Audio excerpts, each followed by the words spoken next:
एक बार जंगल में बहुत तेज बारिश हो रही होती है। शीला चिड़िया अपनी दोनों बेटियों के साथ बैठी थी। देखा रानी चिड़िया, तुम मुझसे पूछती थी ना माँ, आप इतना दाना क्यों इकट्ठा करके रखती हैं? देखा बेटा, कितने दिनों से बारिश रुकने का नाम नहीं ले रही है, इसलिए हमारे पास पहले से ही अपना पेट भरने के लिए दाना रखा है। तभी चिड़िया के दरवाजे पर कालू कौआ आता है। चिड़िया बहन खोलो दरवाजा, मेरे बच्चे भूखे हैं, थोड़ा सा खाना दे दो ना हमें, हम बहुत मुसीबत में हैं। कालू कौआ, मैं जानती हूँ तुम कितने आलसी हो। मैंने तुम्हें कितना कहा था दाना इकट्ठा कर लो, बरसात का कोई भरोसा नहीं। रानी चिड़िया अपनी माँ से कहती है, माँ दे दो ना दाना। कालू कौआ कितनी मुसीबत में है, हमें दूसरों की मदद करनी चाहिए ना। अब रानी चिड़िया की माँ कौए को दाना दे देती है। लो कालू कौआ, ये दाना अपने बच्चों को खिला देना। शुक्रिया चिड़िया बहन, तुम्हारा एहसान मैं कभी नहीं भूलूंगा।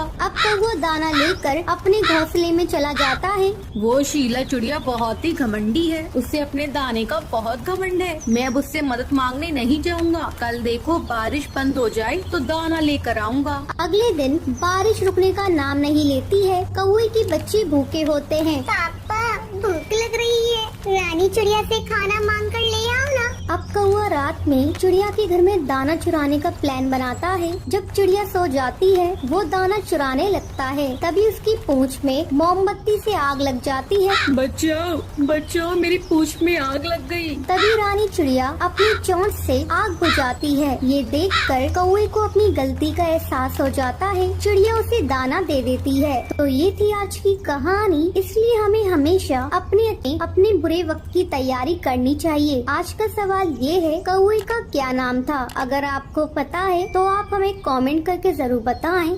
में बंटी नाम का एक गरीब किसान रहा करता था। एक दिन टुनटुनी उससे कहती है, देखो ना जी, अपनी तो एक ही बच्ची है रानी, लेकिन इसे भी हम लोग एक बेहतर जीवन नहीं दे सकते। पता नहीं हम लोगों की गरीबी कब दूर होगी और मैं अपनी बेटी को कब अच्छा पहनाऊंगी और खिलाऊंगी।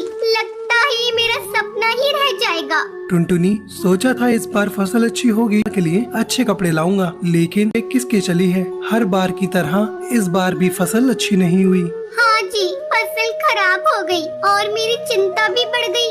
साहूकार अपने पैसे मांगने के लिए आएगा, तब हम लोग क्या करेंगे?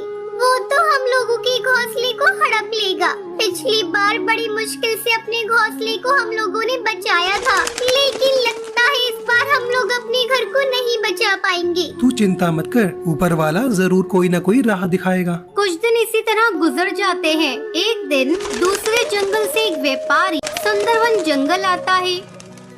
उसकी मुलाकात बंटी से होती है। वो बंटी से कहता है, मैं एक बहुत बड़ा व्यापारी हूँ, मेरे पास बहुत सारा पैसा है, लेकिन मेरी कोई औलाद नहीं। मैं इस जंगल में एक बच्ची को गोद लेने आया हूँ, चाहे वो चिड़िया हो या चिड़ा। ये सब सुनकर बंटी सोचता है, क्यों ना मैं अपनी बच्ची को इन्हें गोद दे दूं। इसके बदले में मुझे ढेर सारे पैसे मिलेंगे, जिससे मैं साहूकार का कर्ज आसानी से चुका सकता हूँ। चलिए साहब मेरे घर, मैं अपनी बच्ची को आपको गोद देने के लिए तैयार हूँ। बंटी उनको लेकर अपने घर जाता है।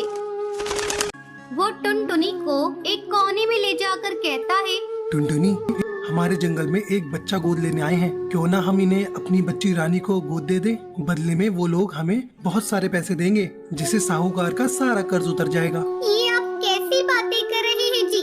मैं कैसे अपनी बच्ची को किसी को गोद दे दूं? टुनटुनी ज्यादा पागल मत बन, ऐसा मौका बार बार नहीं मिलेगा। तू तो माँ फिर बन सकती है। तू ये भी तो सोच, रानी की जिंदगी संवर जाएगी। ठीक है जी, आप बात तो सही कह रहे हैं। मैं रानी के लिए कुछ भी कर सकती हूँ। मैं अपने कलेजे पर पत्थर रख लूंगी। वो दोनों रानी को गोद दे देते हैं। बदले में उन्हें ढेर सारा पैसा मिलता है। जिस समय रानी रोने लगती है, माँ मैं कहीं नहीं जाऊंगी तुम्हें छोड़कर, मुझे मत भेजो माँ, मैं नहीं जाऊंगी। ये लोग तेरे नए माँ बाप है, तू इनके साथ जाएगी तो तुझे अच्छे अच्छे कपड़े पहनने को मिलेंगे, अच्छा अच्छा खाना खाने को मिलेगा। बेटा तू जिद मत कर बेटा, मैं गरीब तुझे ये सब नहीं दे सकती। साहिब जल्दी से ले जाइए आप यहाँ से।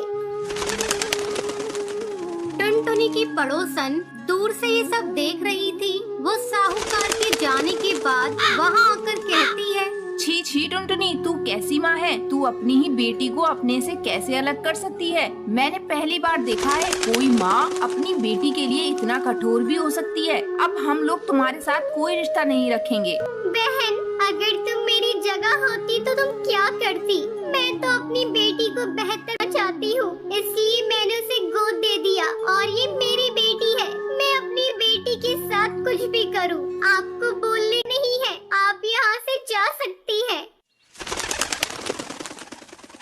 टुनटुनी, मैं साहूकार का कर्ज चुकाकर अभी आता हूँ। किसी तरह टुनटुनी अपना जीवन अपनी बेटी रानी के बगैर बिताने लगती है। बच्चों, इस दुनिया में चाहे कितना भी कर्ज हो वो चुकाया जा सकता है, लेकिन माँ के प्यार और ममता के मोल को कभी भी नहीं चुकाया जा सकता।